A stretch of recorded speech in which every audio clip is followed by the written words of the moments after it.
ಶ್ರೀ ಗುರುಭ್ಯೋ ನಮಃ. ಚರಕ ಸಂಹಿತೆಯ ಮೂರನೇ ಚತುಷ್ಕವಾದಂತಹ ನಿರ್ದೇಶ ಚತುಷ್ಕದ ಎರಡನೇ ಅಧ್ಯಾಯವಾದಂತಹ ಮಹಾಚತುಷ್ಪಾದ ಅಧ್ಯಾಯವನ್ನು ನಾವು ಈಗ ಚಿಂತನೆ ಮಾಡ್ತಾ ಇದ್ದೀವಿ. ಇದರಲ್ಲಿ ಇಲ್ಲಿಯವರೆಗೂ ಆತ್ರೇಯ ಮೈತ್ರೇಯರ ಸಂವಾದವನ್ನ ನಾವು ಕೇಳಿದ್ವಿ. ಅದಾದ ಮೇಲೆ ಈಗ ವ್ಯಾಧಿಯ ಸಾಧ್ಯಾಸಾಧ್ಯತೆ ಬಗ್ಗೆ ಇಲ್ಲಿ ವಿಚಾರ ಮಾಡ್ತಾ ಇದ್ದಾರೆ. ವ್ಯಾಧಿಯ ಸಾಧ್ಯತೆ ಅದು ಹೇಗಿದೆ ಅಂತಂದ್ರೆ, ಎರಡು ವ್ಯಾಧಿ ಸಾಧ್ಯ ಆಗಿರ್ಬೋದು ಅಥವಾ ಅಸಾಧ್ಯ ಆಗಿರ್ಬೋದು. ಸಾಧ್ಯದಲ್ಲಿ ಎರಡು ವಿಭಾಗ, ಸಾಧ್ಯದಲ್ಲಿ ಸುಖ ಸಾಧ್ಯ ಮತ್ತು ಕೃಚರ ಸಾಧ್ಯ ಅಂತ ಎರಡು ವಿಭಾಗಗಳಿದೆ. ಇನ್ನು ಅಸಾಧ್ಯದಲ್ಲಿ ಮತ್ತೆ ಎರಡು ವಿಭಾಗ, ಅದು ವ್ಯಾಪ್ಯ ಮತ್ತು ಪ್ರತ್ಯಾಖ್ಯೇಯ ಅಂತ ಎರಡು ವಿಭಾಗ ಇದೆ. ಸೊ ಈ ರೀತಿಯಾಗಿ ವ್ಯಾಧಿಗಳನ್ನ ನಾಲ್ಕು ಬಗೆಯಾಗಿ ಸಾಧ್ಯಾಸಾಧ್ಯತೆ ಮೇರೆಗೆ ಏನ್ ಮಾಡಿದ್ರು, ವಿಭಾಗವನ್ನು ಮಾಡಿದ್ರು. ಅದರಲ್ಲಿ ಮೊದಲನೆಯದ್ದು ಯಾವುದು ಅಂತಂದ್ರೆ ಸುಖ ಸಾಧ್ಯ ಅಂತ ಹೇಳ್ತೀವಿ. ಆ ಸುಖ ಸಾಧ್ಯದ ಲಕ್ಷಣಗಳೇನು, ಯಾವ ಆಧಾರದ ಮೇಲೆ ನಾವು ವ್ಯಾಧಿಯನ್ನು ಸುಖ ಸಾಧ್ಯ ಅಂತ ನಿರ್ಣಯ ಮಾಡಬೇಕು, ಆ ಎಲ್ಲ ಲಕ್ಷಣಗಳನ್ನ ಇಲ್ಲಿ ನಿರೂಪಣೆ ಮಾಡ್ತಾ ಇದ್ದಾರೆ. ಹೇತವಃ ಪೂರ್ವರೂಪಾಣಿ ರೂಪಾಣಿ ಅಲ್ಪಾನಿ ಯಸ್ಯ ಚ ನಚ ತುಲ್ಯಗುಣೋ ದೂಷ್ಯೋ ನಚ ದೋಷಃ ನ ದೋಷಃ ಪ್ರಕೃತಿರ್ಭವೇತ್ ನಚ ಕಾಲಗುಣಸ್ತುಲ್ಯೋ ನ ದೇಶೋ ದುರುಪಕ್ರಮಃ ಗತಿರೇಕಾ ನವತ್ವಂ ಚ ರೋಗಸ್ಯೋಪದ್ರವೋ ನಚ ದೋಷಶ್ಚೈಕಃ ಸಮುತ್ಪತ್ತೌ ದೇಹಃ ಸರ್ವೌಷಧಕ್ಷಮಃ ಚತುಷ್ಪಾದೋಪಪತ್ತಿಶ್ಚ ಸುಖ ಸಾಧ್ಯಸ್ಯ ಲಕ್ಷಣಂ. ಸುಖ ಸಾಧ್ಯದ ಲಕ್ಷಣಗಳನ್ನು ಒಂದು 3 ಶ್ಲೋಕದಲ್ಲಿ ಇಲ್ಲಿ ನಿರೂಪಣೆ ಮಾಡಿದ್ರು. ಹೇತವಃ ಪೂರ್ವರೂಪಾಣಿ ರೂಪಾಣಿ ಅಲ್ಪಾನಿ ಯಸ್ಯ ಚ, ಯಸ್ಯ ರೋಗಸ್ಯ, ಯಾವ ರೋಗದ ಹೇತು, ಪೂರ್ವರೂಪ, ರೂಪ ಇವು ಅಲ್ಪ ಸಂಖ್ಯೆಯಲ್ಲಿ ಇರ್ತವೆ. ಅಲ್ಪ ಅಂತಂದ್ರೆ ನಮಗೆ ಈಗ ಶಾಸ್ತ್ರದಲ್ಲಿ ಉದಾಹರಣೆಗೆ ತಗೊಳ್ಳೋದಾದ್ರೆ ಒಂದು 10 ಹೇತುಗಳನ್ನು ಹೇಳಿರ್ತಾರೆ, ಒಂದು 10 ಪೂರ್ವ ರೂಪ ಹೇಳಿದ್ದಾರೆ, ಒಂದು 10 ರೂಪಗಳನ್ನು ಹೇಳಿದ್ದಾರೆ ಅಂತ ಇಟ್ಕೊಂಡಾಗ ಒಂದೆರಡು ಹೇತು, ಒಂದೆರಡು ಪೂರ್ವ ರೂಪ, ಒಂದೆರಡು ರೂಪ, ಈ ರೀತಿಯಾಗಿ ಹೇತು ಪೂರ್ವರೂಪ ಅಲ್ಪ ಸಂಖ್ಯೆಯಲ್ಲಿ ಇದ್ದಾಗ ಆ ಒಂದು ರೋಗವನ್ನ ನಾವು ಸುಖಸಾಧ್ಯ, ಚಿಕಿತ್ಸೆಗೆ ಸುಖಸಾಧ್ಯ ಅಂತ ನಿರ್ಣಯ ಮಾಡಬಹುದು. ನಚ ತುಲ್ಯ ಗುಣೋ ದೋಷೋ ನ ದೋಷಃ ಪ್ರಕೃತಿರ್ಭವೇತ್. ನಚ ತುಲ್ಯ ಗುಣೋ ದೋಷೋ, ಇನ್ನ ನಾವು ರೋಗವನ್ನ ಹೇಗೆ ಅದನ್ನ ನಿರೂಪಣೆ ಮಾಡ್ತೀವಿ ಅಂದ್ರೆ, ವ್ಯಾಧಿಯ ಒಂದು ನಿರುಕ್ತಿಯನ್ನ ಹೇಗೆ ಹೇಳ್ತೀವಿ, ದೋಷ ಸಮೂರ್ಛನಾ ಜನಿತ ವಿಶೇಷೋ ಜ್ವರಾದಿ ರೂಪೋ ವ್ಯಾಧಿ ಅಂತ ಹೇಳ್ತೀವಿ. ಸೊ ಅಲ್ಲಿ ದೋಷ ಮತ್ತು ದೂಷ್ಯ ಇವುಗಳ ಸಮೂರ್ಛನ ಆಗ್ಬೇಕು. ಇವು ಸಮೂರ್ಛನಾ ಶಬ್ದದಿಂದ ಮೇಲನ ಅಂತ ಹೇಳ್ತೀವಿ. ಸೊ ಅಲ್ಲಿಗೆ ದೋಷ ಮತ್ತು ದೂಷ್ಯಗಳು ಎರಡು ಸೇರ್ಬೇಕು, ಸೇರಿ ಏನ್ ಮಾಡ್ತವೆ, ಒಂದು ವ್ಯಾಧಿಯನ್ನು ಉತ್ಪತ್ತಿ ಮಾಡ್ತವೆ. ಸೊ ಆ ಸೇರುವಿಕೆ ಏನಿದೆಯಲ್ಲ, ಆ ಸೇರುವಿಕೆ ಯಾವಾಗ ದೋಷ ಮತ್ತು ದೂಷ್ಯಗಳು ಸಮಾನವಾಗಿದ್ದು ಅಂತಂದ್ರೆ ಆ ಸೇರುವಿಕೆ, ಆ ಬಾಂಡಿಂಗ್ ಏನಿದೆ ಅದು ತುಂಬಾ ಗಟ್ಟಿಯಾದದ್ದಿರುತ್ತೆ. ಸೊ ಅದಕ್ಕೆ ಇಲ್ಲಿ ಏನ್ ಹೇಳ್ತಾರೆ, ನಚ ತುಲ್ಯ ಗುಣೋ ದೂಷ್ಯೋ, ಯಾವ ದೋಷ ಯಾವ ದೂಷ್ಯ ನೋಡ್ಕೊಂಡಾಗ ದೋಷಕ್ಕೂ ದೂಷ್ಯಕ್ಕೂ ಸಮಾನ ಭಾವ ಇರಬಾರ್ದು ಅಂತ. ಆ ಸಮಾನ ಭಾವವನ್ನು ನಾವು ಹೇಗೆ ತಿಳಿಬೇಕು ಅಂತಂದ್ರೆ, ಈ ಆಶ್ರಯಿ ಭಾವವನ್ನು ತಿಳ್ಕೊಂಡಾಗ ನಮ್ಗೆ ಗೊತ್ತಾಗ್ತದೆ. ಏನು, ತತ್ರಾಸ್ಥೀನಿ ಸ್ಥಿತೋ ವಾಯು ಪಿತ್ತಂ ತು ಸ್ವೇದ ರಕ್ತಯೋ ಶ್ಲೇಷ್ಮಾ ಶೇಷೇಷು ತೇನೇಷಾಂ ಆಶ್ರಯಾಶ್ರಯಣಾಂ ಮಿಥಃ ಅಂತ ಹೇಳ್ತಾರೆ. ಅಸ್ಥಿಯಲ್ಲಿ ವಾತ ಇರ್ತದೆ, ಅಂದ್ರೆ ವಾತ ಅಸ್ಥಿಯಲ್ಲಿ ಸ್ಥಾನವನ್ನು ಪಡೀತದೆ ದೇಹದಲ್ಲಿ. ಆಮೇಲೆ ಸ್ವೇದ ಮತ್ತು ರಕ್ತಗಳಲ್ಲಿ ಪಿತ್ತ ಆಶ್ರಿತವಾಗಿರ್ತದೆ.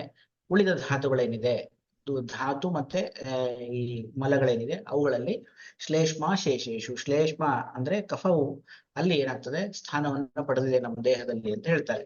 ಸೊ ಈಗ ಈ ಒಂದು ಆಧಾರದ ಮೇಲೆ ನಚ ತುಲ್ಯ ಗುಣೋ ದೋಷ ಅಂದ್ರೆ, ನಮಗೆ ಈಗ ಪಿತ್ತ ದೋಷ ಇದ್ದಾಗ ರಕ್ತ ಏನಾದರೂ ದೋಷ ಆಯಿತು ಅಂದ್ರೆ ಆ ವ್ಯಾಧಿ ಹೇಗಿರುತ್ತದೆ, ತುಂಬಾ ಸಿವಿಯರ್ ಆಗಿರುತ್ತೆ, ತುಂಬಾ ಕಷ್ಟಕರವಾಗಿರುತ್ತೆ ಚಿಕಿತ್ಸೆಗೆ.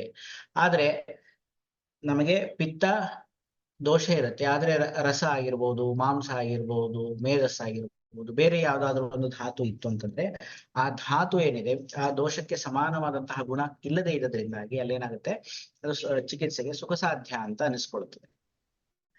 ನ ದೋಷಃ ಪ್ರಕೃತಿರ್ಭವೇತ್. ಇನ್ನ ಯಾವ ದೋಷದಿಂದ ರೋಗ ಉಂಟಾಗಿದೆ ಅದೇ ದೋಷದ ಪ್ರಕೃತಿ ಆ ವ್ಯಕ್ತಿಯಲ್ಲಿ ಇರಬಾರ್ದು ಅಂತ. ಈಗ ವಾತ ಪ್ರಕೃತಿಯವನಲ್ಲಿ ವಾತ ವ್ಯಾಧಿ ಆಯಿತು ಅಂತಂದ್ರೆ ಅದು ಚಿಕಿತ್ಸೆಗೆ ತುಂಬಾ ಕಷ್ಟಕರವಾಗಿರುತ್ತದೆ. ಅದೇ ಪಿತ್ತ ಪ್ರಕೃತಿಯಲ್ಲಿ ಅಥವಾ ಕಫ ಪ್ರಕೃತಿ ಇದ್ದಂತಹ ವ್ಯಕ್ತಿಗೆ ವಾತವ್ಯಾಧಿ ಆಯ್ತು ಅಂದ್ರೆ ಅಷ್ಟೊಂದು ಸಮಸ್ಯೆ ಆಗೋದಿಲ್ಲ. ಅಂದ್ರೆ ಅದನ್ನ ವಾತವ್ಯಾಧಿ ಯದ್ಯಪಿ ಕಷ್ಟತರನೇ, ಆದ್ರೆ ಈ ವಾತ ಪ್ರಕೃತಿಯಲ್ಲಿ ಇದ್ದಂತಹ ವಾತವ್ಯಾಧಿಗೂ ಕಫ ಪ್ರಕೃತಿಯಲ್ಲಿ ಇದ್ದಂತಹ ವಾತವ್ಯಾಧಿಗೂ ನಾವು ಕಂಪೇರ್ ಮಾಡಿ ನೋಡಿದಾಗ ಕಫ ಪ್ರಕೃತಿಯಲ್ಲಿ ವ್ಯಕ್ತಿಯಲ್ಲಿ ಬಂದಂತಹ ವಾತವ್ಯಾಧಿ ಸ್ವಲ್ಪ ಬೇಗನೆ ತನ್ನ ಏನಂತಾರೆ ರಿಲೀಫ್ ಅನ್ನು ಕೊಡುವಂತಹದ್ದು ಅಂತ. ಅಂದ್ರೆ ಚಿಕಿತ್ಸೆಗೆ ಸ್ವಲ್ಪ ಸುಲಭ ಆಗುತ್ತೆ. ಇನ್ನ ನಚ ಕಾಲ ಗುಣಸ್ತುಲ್ಯೋ, ಇನ್ನ ಕಾಲಬಲ ಹೇಳ್ತೀವಿ. ಕಾಲ ಏನಿದೆ ಇದು ವ್ಯಾಧಿಗೆ ಪೂರಕವಾಗಿಯೂ ಕೆಲಸ ಮಾಡ್ತದೆ, ವ್ಯಾಧಿಗೆ ವಿರುದ್ಧವಾಗಿಯೂ ಕೆಲಸ ಮಾಡುತ್ತೆ. ಈಗ ನಾವು ಋತುಕ್ರಿಯಾ ಕಾಲವನ್ನು ಹೇಳ್ತೀವಿ. ಏನು ಯಾವುದು ಶರದ್ ಋತು, ವಸಂತ ಋತು ಮತ್ತೆ ಗ್ರೀಷ್ಮ ಋತುಗಳಲ್ಲಿ ಏನಾಗುತ್ತೆ, ವಾತಪಿತ್ತ ಕಫಗಳು ತುಂಬಾ ಪ್ರಕುಪಿತಾವಸ್ಥೆಯಲ್ಲಿ ಇರ್ತಾವಂತೆ. ಚಯ ಪ್ರಕೋಪ ಪ್ರಶಮಃ ವಾಯೋ ಗ್ರೀಷ್ಮಾದಿಶು ತ್ರಿಷು ವರ್ಷಾದಿಶು ಪಿತ್ತಸ್ಯ ಶ್ಲೇಷ್ಮಣಃ ಶಿಶಿರಾದಿಶು ಅಂತ ಹೇಳ್ತಾರೆ. ಗ್ರೀಷ್ಮ ವರ್ಷ ಮತ್ತು ಶರದ್ ಋತುವಿನಲ್ಲಿ ವಾತ ಸಂಚಯ ಪ್ರಕೋಪ ಮತ್ತು ಪ್ರಶಮನವನ್ನು ಹೊಂದಿದೆ. ಅದೇ ರೀತಿಯಾಗಿ ವರ್ಷ ಶರದ್ ಹೇಮಂತ ಈ ಋತುಗಳಲ್ಲಿ ಪಿತ್ತ ಸಂಚಯ ಪ್ರಕೋಪ ಪ್ರಶಮವನ್ನು ಹೊಂದಿದೆ. ಹಾಗೆ ಈ ಕಫ ಏನಿದೆ ಅದು ಶಿಶಿರ ವಸಂತ ಗ್ರೀಷ್ಮ. ಶಿಶಿರದಲ್ಲಿ ಸಂಚಯ, ವರ್ಷ ಇದು ವಸಂತದಲ್ಲಿ ಪ್ರಕೋಪ, ಮತ್ತೆ ಗ್ರೀಷ್ಮದಲ್ಲಿ ಶಮನ ಹೊಂದುತ್ತದೆ ಅಂತ ಹೇಳ್ತಾರೆ. ಸೊ ಈ ಒಂದು ಕಾಲದಲ್ಲಿ ಅಂದ್ರೆ ಈಗ ಶರತ್ ಕಾಲದಲ್ಲಿ ಒಂದು ಪಿತ್ತದ ವಿಕೃತಿ ಉಂಟಾಯಿತು ಅಂತಂದ್ರೆ ಅದು ಏನಾಗಿರುತ್ತೆ, ತುಂಬಾ ಕಷ್ಟಕರವಾಗಿರುತ್ತೆ ಚಿಕಿತ್ಸೆಗೆ. ಅದೇ ವಾತ ಕಾಲದಲ್ಲಿ ಅಂದ್ರೆ ಗ್ರೀಷ್ಮ ಋತುವಿನಲ್ಲೋ ಅಥವಾ ವರ್ಷ ಋತುವಿನಲ್ಲೋ ಅಥವಾ ವಸಂತ ಋತುವಿನಲ್ಲೋ ಈ ಪಿತ್ತದ ಒಂದು ರೋಗ ಉಂಟಾಯಿತು ಅಂತಂದ್ರೆ ಅದು ಚಿಕಿತ್ಸೆಗೆ ಸುಲಭವಾಗಿರ್ತದೆ. ಸೊ ಅದೇ ಏನು ನಚ್ಚ ಕಾಲಗುಣಸ್ತುಲ್ಯ ಅಂದ್ರೆ ಕಾಲಗುಣ ಏನಿರ್ಬೇಕು, ಕಾಲ ಏನಾಗಿರ್ಬೇಕು, ನಮಗೆ ಚಿಕಿತ್ಸೆಗೆ ಸಹಕಾರಿಯಾಗಿರ್ಬೇಕು. ಅದು ಒಂದ್ ವೇಳೆ ರೋಗಕ್ಕೆ ಸಹಕಾರಿಯಾಗಿತ್ತು ಅಂತಂದ್ರೆ ಚಿಕಿತ್ಸೆ ಮಾಡೋದು ಸ್ವಲ್ಪ ಕಷ್ಟಕರವಾಗುತ್ತೆ. ನ ದೇಶೋ ದುರುಪಕ್ರಮ. ನ ದೇಶೋ ದುರುಪಕ್ರಮ ಅಂದ್ರೆ ದೇಶ ಶಬ್ದದಿಂದ ನಾವು ಎರಡು ವಿಭಾಗವನ್ನು ಮಾಡ್ತೀವಿ. ಒಂದು ಶರೀರ ದೇಶ ಅಂದ್ರೆ ದೇಹ ದೇಶ, ಒಂದು ಆತುರ ದೇಶ ಅಂತ ತಗೊಳ್ಬಹುದು. ಅಥವಾ ನಮ್ಮ ಏನು ನಾವು ಯಾವ ಒಂದು ಏರಿಯಾದೊಳಗೆ ಇರ್ತೀವೋ, ನಾವು ಯಾವ ಒಂದು ಭೂಮಿಯ ಭಾಗದಲ್ಲಿ ಇರ್ತೀವೋ ಆ ಭಾಗವನ್ನು ಕೂಡ ನಾವು ದೇಶ ಅಂತ ಕರಿತೀವಿ. ಒಂದು ದೇಹ ದೇಶ, ಒಂದು ಭೂಮಿ ದೇಶ ಅಂತ ಹೇಳಿ. ಅದು ಹೇಗಿರ್ಬೇಕು, ನ ದೇಶೋ ದುರುಪಕ್ರಮ, ಅದು ದುರುಪಕ್ರಮವೂ ಆಗಿರಬಾರದು ಅಂತ ಹೇಳ್ತಾರೆ. ಅಂದ್ರೆ ಹೇಗೆ ಅಂತಂದ್ರೆ ಉದಾಹರಣೆ ಹೇಳ್ಬೇಕು ಅಂದ್ರೆ ದೇಹ ದೇಶ ಅಂತಂದ್ರೆ ಈಗ ನಮ್ಮ ದೇಹದಲ್ಲಿ ಈಗ ಮರ್ಮಾಸ್ಥಿ ಸಂಧಿಗಳಿದೆ. ಮರ್ಮಾಸ್ಥಿ ಸಂಧಿಗಳಲ್ಲಿ ಉಂಟಾದಂತಹ ರೋಗ ಏನಿದೆ ಅದು ಚಿಕಿತ್ಸೆಗೆ ಸಾಧ್ಯ ಅಂತ ಹೇಳ್ತೀವಿ. ಸೊ ಹಾಗಾಗಿ ನಮ್ಮ ದೇಶದಲ್ಲಿ ಒಂದು ವೇಳೆ ಅದು ಬೇರೆ ಅವಯವಗಳಲ್ಲಿ ಈ ಮರ್ಮ, ಅಸ್ಥಿ, ಸಂಧಿ ಇತ್ಯಾದಿಗಳಲ್ಲಿ ಆಗದೇನೆ ಬೇರೆ ದೇಶದಲ್ಲಿ ಆಯ್ತು ಅಂತಂದ್ರೆ ಅದು ಚಿಕಿತ್ಸೆಗೆ ಸುಲಭವಾಗಿರ್ತದೆ. ಈ ಕಷ್ಟಕರವಾದಂತಹ ಈ ಒಂದು ಸ್ಥಾನಗಳಲ್ಲಿ ಉಂಟಾಯಿತು, ಯಾವುದು ಈ ಮರ್ಮಾಸ್ಥಿ ಸಂಧಿ ಮುಂತಾದಂತಹ ಸ್ಥಾನಗಳಲ್ಲಿ ಉಂಟಾಯಿತು ಅಂತಂದ್ರೆ ಅದು ಚಿಕಿತ್ಸೆಗೆ ಕಷ್ಟಕರವಾಗಿ ಪರಿಣಮಿಸ್ತದೆ. ಇನ್ನ ಭೂಮಿ ದೇಶವನ್ನು ತಗೊಂಡಾಗ ಈಗ ಜಾಂಗಲ ದೇಶ ಇದೆ. ಆ ಜಾಂಗಲ ದೇಶದಲ್ಲಿ ಏನಾಗುತ್ತೆ, ವಾತ ಪ್ರಕೋಪ ಇರ್ತದೆ, ಅಂದ್ರೆ ವಾತ ಭೂಯಿಷ್ಠವಾಗಿ ಇರ್ತದೆ ಅಲ್ಲಿ. ಅಂಥಲ್ಲಿ ಒಂದು ವೇಳೆ ವಾತವ್ಯಾಧಿ ಆಯಿತು ಅಂತಂದ್ರೆ ಅದು ಚಿಕಿತ್ಸೆಗೆ ಕಷ್ಟಕರ. ಆನೋಪದಲ್ಲಾದ್ರೆ ಅದು ಚಿಕಿತ್ಸೆಗೆ ಆ ಜಾಂಗಲದಲ್ಲಿ ಆದಂತಹ ವಾತವ್ಯಾಧಿಗಿಂತ ಸ್ವಲ್ಪ ಮಟ್ಟಿಗೆ ನಮಗೆ ಸುಖಕರವಾಗಿ ಪರಿಣಮಿಸ್ತದೆ. ಇದೇ ರೀತಿಯಾಗಿ ಬೇರೆ ದೇಶಗಳನ್ನ ನಾವು ತಿಳಿಯಬೇಕು. ಇನ್ನ ಗತಿರೇಖಾ ನವತ್ವಂಚ ರೋಗಸ್ಯೋಪದ್ರವೋ ನಚ. ಗತಿ ಏಕ, ಈಗ ರೋಗ ಮಾರ್ಗವನ್ನ ನಮ್ಮಲ್ಲಿ ತಿಳಿಸ್ಕೊಡ್ತಾರೆ, ಮುಂದಿನ ಅಧ್ಯಾಯದಲ್ಲಿ ಬರುತ್ತೆ ತಿಸ್ರೇಷಣದಲ್ಲಿ. ಗತಿರೇಖ ಒಂದೇ ರೋಗ ಮಾರ್ಗದಲ್ಲಿ ರೋಗ ಇತ್ತು ಅಂತಂದ್ರೆ ಅದು ಸುಖ ಸಾಧ್ಯ. ಅದು ಯಾವುದು, ಶಾಖಾ ಮರ್ಮಾಸ್ಥಿ ಸಂಧಿ ಅಂತ ಹೇಳಿ, ಕೋಷ್ಠ ಶಾಖಾ ಮರ್ಮಾಸ್ಥಿ ಸಂಧಿ ಅಂತ 3 ರೋಗ ಮಾರ್ಗಗಳನ್ನು ಹೇಳ್ತಾರೆ. ಆಭ್ಯಂತರ, ಬಾಹ್ಯ ಮತ್ತು ಮಧ್ಯಮ ರೋಗ ಮಾರ್ಗ ಅಂತ ಹೇಳಿ. ಅದರಲ್ಲಿ ಒಂದೇ ರೋಗ ಮಾರ್ಗದಲ್ಲಿ ರೋಗ ಇತ್ತು ಅಂತಂದ್ರೆ ಅದು ಚಿಕಿತ್ಸೆಗೆ ಸುಲಭವಾಗಿರ್ತದೆ. ನವತ್ವಂಚ, ಈ ಹೊಸದಾಗಿರ್ತಕ್ಕಂತಹ ರೋಗ ಇತ್ತು ಅಂತಂದ್ರೆ ಚಿಕಿತ್ಸೆಗೆ ಸುಲಭ. ಹೇಗೆ ಆ ಒಂದು ರೋಗ ಅದು ಪುರಾಣ ಆಗ್ತಾ ಹೋಗುತ್ತೆ, ಅದು ಕ್ರಾನಿಕ್ ಅಂತ ಹೇಳ್ತೀವಿ, ಅಂದ್ರೆ ಹಳೇದಾಗ್ತಾ ಹೋಗುತ್ತೋ ಅಷ್ಟೊಂದು ಚಿಕಿತ್ಸೆಗೆ ಕಷ್ಟಕರವಾಗಿ ಪರಿಣಮಿಸ್ತದೆ. ರೋಗಸ್ಯೋಪದ್ರವೋ ನಚ್ಚ. ಇನ್ನ ರೋಗಗಳಿಗೆ, ಆ ರೋಗಕ್ಕೆ ಯಾವುದೇ ಬಗೆಯ ಉಪದ್ರವ ಇಲ್ಲ ಅಂತಂದ್ರೆ ಅದು ಚಿಕಿತ್ಸೆಗೆ ಸುಲಭವಾಗಿರ್ತದೆ. ಈಗ ಉದಾಹರಣೆ ಹೇಳೋದಾದ್ರೆ ಈಗ ಜ್ವರಕ್ಕೆ ಅತಿಸಾರ ಇದು ಉಪದ್ರವ ಸ್ವರೂಪದಲ್ಲಿ ಬರುತ್ತೆ. ಕೆಲವೊಂದು ಬಾರಿ ರಕ್ತಪಿತ್ತ ಇದು ಜ್ವರದ ಉಪದ್ರವದಲ್ಲಿ ಬರುತ್ತೆ. ಸೊ ಈ ತರ ಯಾವ್ದಾದ್ರು ಒಂದು ವ್ಯಾಧಿಯ ಉಪದ್ರವಗಳು ಏನಾದರೂ ಕಾಣಿಸ್ಕೊಂಡು ಅಂತಂದ್ರೆ ಅದು ಚಿಕಿತ್ಸೆಗೆ ಕಷ್ಟಕರವಾಗ್ತದೆ. ಈಗ ನಾವು ಉಪದ್ರವಕ್ಕೆ ಮೊದಲು ಚಿಕಿತ್ಸಾ ಕೊಡಬೇಕು, ವ್ಯಾಧಿ ಕೊಡಬೇಕು, ಅದು ಬಲ ಬಲದ ಮೇಲೆ ಮತ್ತೆ ಡಿಪೆಂಡ್ ಆಗುತ್ತೆ. ಉಪದ್ರವ ಮತ್ತೆ ಅದು ಮಹಾ ಪ್ರಬಲವಾಗಿತ್ತು ಅಂತಂದ್ರೆ ಮೊದಲು ಉಪದ್ರವವನ್ನು ಚಿಕಿತ್ಸೆ ಮಾಡಬೇಕು. ಇಲ್ಲ ಉಪದ್ರವ ಅಷ್ಟೊಂದು ಪ್ರಬಲ ಇಲ್ಲ ಅಂತಂದಾಗ ಮುಖ್ಯವಾದಂತಹ ವ್ಯಾಧಿಗೆ ನಾವು ಚಿಕಿತ್ಸೆ ಕೊಡಬೇಕು. ಬಟ್ ಆ ಉಪದ್ರವ ಉತ್ಪತ್ತಿನೇ ಅದೊಂದು ಏನ್ ತೋರಿಸ್ತದೆ ನಮಗೆ ಅಂತಂದ್ರೆ ವ್ಯಾಧಿ ಕಷ್ಟಕರವಾಗಿರುತ್ತೆ, ಚಿಕಿತ್ಸೆಗೆ ಕಷ್ಟಕರವಾಗಿದೆ ಅಂತ ಹೇಳ್ತದೆ. ಯಾವುದೇ ಬಗೆಯ ಉಪದ್ರವ ಇಲ್ಲ ಅಂತಂದ್ರೆ ನಾವು ಅದನ್ನ ಸುಲಭವಾಗಿ ಸುಖಸಾಧ್ಯವಾಗಿ ಚಿಕಿತ್ಸೆಯನ್ನ ಮಾಡಬಹುದು. ಅದು ಸುಖಸಾಧ್ಯ ಅಂತ ಕರೆಸ್ಕೊಳ್ತದೆ. ದೋಷಶ್ಚೈಕಃ ಸಮುತ್ಪತ್ತವು. ಇನ್ನ ತ್ರಿದೋಷಗಳಲ್ಲಿ ಬರೀ ಒಂದು ದೋಷದಿಂದ ರೋಗೋತ್ಪತ್ತಿ ಆಗಿತ್ತು ಅಂದ್ರೆ ಅದು ಚಿಕಿತ್ಸೆಗೆ ಸುಲಭ. 2 ದೋಷ ಇದ್ರೆ ಕೃಚ್ಛ್ರ, 3 ದೋಷಗಳಿದ್ರೆ ಅದು ಅಸಾಧ್ಯ ಚಿಕಿತ್ಸೆಗೆ ಅಂತ ಹೇಳ್ತಾರೆ. ಇಲ್ಲಿ ಹೇಳ್ಬೇಕಾದ್ರೆ ಏನ್ ಹೇಳ್ತಾರೆ, ಸುಖಸಾಧ್ಯ ಲಕ್ಷಣದಲ್ಲಿ ಕೇವಲ ಒಂದು ದೋಷದಿಂದ ಆ ರೋಗೋತ್ಪತ್ತಿ ಆಗಿತ್ತು ಅಂತಂದ್ರೆ ಅದು ಚಿಕಿತ್ಸೆಗೆ ಸುಲಭವಾಗಿ ನಮಗೆ ಚಿಕಿತ್ಸೆಗೆ ತುಂಬಾ ಸುಲಭವಾಗುತ್ತೆ ಅಂತ ಹೇಳ್ತಾ ಇದ್ದಾರೆ.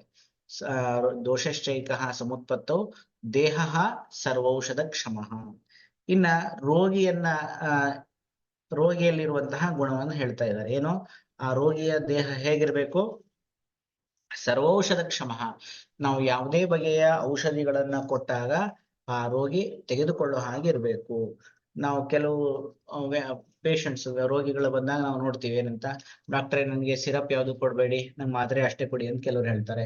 ಇನ್ ಕೆಲವ್ರು ಹೇಳ್ತಾರೆ ನಂಗೆ ಮಾತ್ರ ಕೊಡಬೇಡಿ, ಬರೀ ಸಿರಪ್ ಮಾತ್ರ ಕೊಡಿ ಅಂತ ಹೇಳ್ತಾರೆ. ಆ ತರ ಕೆಲವರಿಗೆ ಕೆಲವು ಔಷಧಿಗಳನ್ನು ಕೊಟ್ಟಾಗ ಆಗಲ್ಲ ಅಂತ ಹೇಳ್ತಾ ಇರ್ತಾರೆ. ಬಟ್ ಆದ್ರೆ ವಾಸ್ತವಿಕವಾಗಿ ಆ ರೋಗಿಯ ಲಕ್ಷಣ ಹೇಗಿರ್ಬೇಕು ಅಂತಂದ್ರೆ ಅದು ಎಂಥದೇ ಔಷಧಿ ಕೊಟ್ಟರು ಕೂಡ ಅವನು ತೆಗೆದುಕೊಳ್ಳುವಂತಹ ಮನಸ್ಥಿತಿಯನ್ನು ಹೊಂದಿರಬೇಕು. ಮತ್ತು ಆ ದೇಹನೂ ಕೂಡ ಆ ಎಲ್ಲ ಔಷಧಿಗಳಿಗೆ ಒಗ್ತಾ ಇರಬೇಕು. ಅಂತಹ ಒಂದು ದೇಹ ಇತ್ತು ಅಂತಂದ್ರೆ ಅದು ವ್ಯಾಧಿಯನ್ನು ಚಿಕಿತ್ಸೆ ಮಾಡ್ಲಿಕ್ಕೆ ನಮಗೆ ಸುಲಭವಾಗ್ತದೆ. ಚತುಷ್ಪಾದೋಪಪತ್ತಿಶ್ಚ ಸುಖ ಸಾಧ್ಯಸ್ಯ ಲಕ್ಷಣ. ಚತುಷ್ಪಾದ ಅಂದ್ರೆ ಚಿಕಿತ್ಸಾ ಚತುಷ್ಪಾದ, ವಿಷಕ, ದ್ರವ್ಯ, ರೋಗಿ ಮತ್ತೆ ಉಪಸ್ಥಾತ ಅಥವಾ ಪರಿಚಾರಕ. ಈ 4 ಜನ ಏನಿರ್ಬೇಕು, ತಮ್ಮ ತಮ್ಮ ಗುಣಗಳಿಂದ ಯುಕ್ತರಾಗಿದ್ರು ಅಂತಂದ್ರೆ ಅದು ಚತುಷ್ಪಾದೋಪಪತ್ತಿ ಅಂತ ಹೇಳ್ತಾರೆ. ಆ ಚತುಷ್ಪಾದೋಪಪತ್ತಿಯಿಂದ ಕೂಡಿತ್ತು, ಒಂದು ಬೇರೆ ಆ ರೋಗ ಕೂಡಿತ್ತು ಅಂತಂದ್ರೆ ಅದು ಕೂಡ ಒಂದು ಸುಖ ಸಾಧ್ಯದ ಲಕ್ಷಣ. ಸೊ ಈ ಎಲ್ಲ ಏನೊಂದು ಗುಣಗಳಿದೆ, ಆ ಎಲ್ಲ ಗುಣಗಳಿಂದ ಯುಕ್ತವಾದಂತಹ ರೋಗ ಇತ್ತು ಅಂದ್ರೆ ಅದನ್ನ ನಾವೇನ್ ಹೇಳ್ತೀವಿ, ಸುಖ ಸಾಧ್ಯವಾದಂತಹ ರೋಗ. ಚಿಕಿತ್ಸೆಯಲ್ಲಿ ನಾವು ಆರಾಮಾಗಿ ಯಾವುದೇ ಕಷ್ಟ ಇಲ್ಲದೇನೆ ನಾವು ರೋಗಿಯನ್ನ ಸರಿಯಾಗಿ ಗುಣಮುಖನನ್ನಾಗಿ ಮಾಡಬಹುದು ಅಂತ. ಇನ್ನು ಚಕ್ರಪಾಣಿಯ ವ್ಯಾಖ್ಯಾನಕ್ಕೆ ಬರೋದಾದ್ರೆ, ನದೋಷಃ ಪ್ರಕೃತಿರ್ಭವೇದಿತಿ ವ್ಯಾಧ್ಯಾರಂಭಕೋ ಯೋ ದೋಷಃ ಸ ತತ್ ಪ್ರಕೃತೌ ಉತ್ಕಟೋ ನ ಭವೇದ್ ಇತ್ಯರ್ಥಃ. ನದೋಷಃ ಪ್ರಕೃತಿರ್ಭವೇತ್ ಅಂತ ಏನ್ ಹೇಳಿದ್ನೋ ಅದಕ್ಕೆ ಚಕ್ರಪಾಣಿ ವಿವರಣೆ ಕೊಡ್ತಾರೆ. ನ ದೋಷಃ ಪ್ರಕೃತಿರ್ಭವೇದಿತಿ ವ್ಯಾಧ್ಯಾರಂಭಕೋ ಯೋ ದೋಷಃ. ಯಾವ ದೋಷದಿಂದ ವ್ಯಾಧಿಯ ಆರಂಭ ಆಗಿದೆ ಅಥವಾ ಉತ್ಪತ್ತಿ ಆಗಿದೆ, ಸ ತತ್ ಪ್ರಕೃತವು ಉತ್ಕಟೋ ನ ಭವೇದ್ ಇತ್ಯರ್ಥಃ. ಅದು ಆ ಪ್ರಕೃತಿಯಲ್ಲಿ ಉತ್ಕಟ ಆಗುತ್ತೆ ಅಂತ.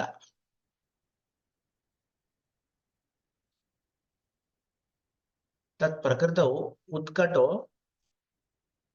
ನ ಭವೇದ್ ಇತ್ಯರ್ಥ. ಅಂದ್ರೆ ಅದು ಆಗಬಾರದು ಅಂತ ಹೇಳ್ತಾ ಇದ್ದಾರೆ. ಅಂದ್ರೇನು, ಯಾವ ದೋಷದಿಂದ ರೋಗೋತ್ಪತ್ತಿ ಆಗಿದೆಯೋ ಅದೇ ಪ್ರಕೃತಿ ಇರಬಾರ್ದು. ಆ ಪ್ರಕೃತಿ ಇತ್ತು ಅಂತಂದ್ರೆ ಅದು ಉತ್ಕಟ ಆಗುತ್ತೆ.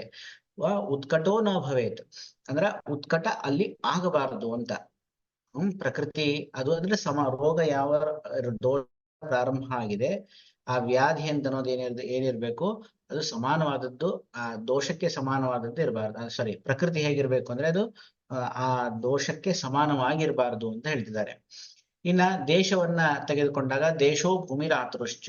ದೇಶ ಹೇಗಿದೆ, ಅದು 2 ಬಗೆಯಿಂದ ಇದೆ. ಒಂದು ಭೂಮಿ, ಇನ್ನೊಂದು ಆತುರ ದೇಶ ಅಂತ.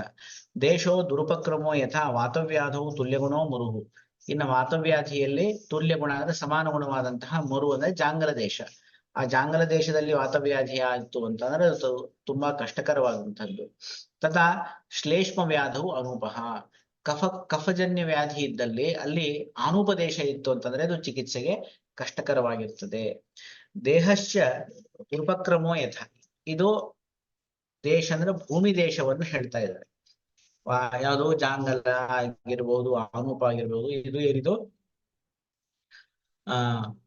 ಭೂಮಿ ದೇಶವನ್ನು ಹೇಳಿದ್ರು. ಇನ್ನ ದೇಹ ದೇಶವನ್ನು ಹೇಳಬೇಕು ಅಂತಂದ್ರೆ ದೇಹಶ್ಚ ದುರುಪಕ್ರಮೋ ಯಥಾ. ದೇಹ ದೇಶ ಯಾವುದು ದುರುಪಕ್ರಮ ಇರ್ತದೆ ಅಂತಂದ್ರೆ ಸರ್ವ ವ್ಯಾಧೀನಾಮೇವ ಮರ್ಮಲಕ್ಷಣೋ ದೇಶ. ಎಲ್ಲ ವ್ಯಾಧಿಗಳಿಗೆ ಮರ್ಮ ಅಂತ ಅನ್ನೋದೇನಿದೆ ಅದು ಒಂದು ಪ್ರಧಾನವಾದಂತಹ ದೇಶ.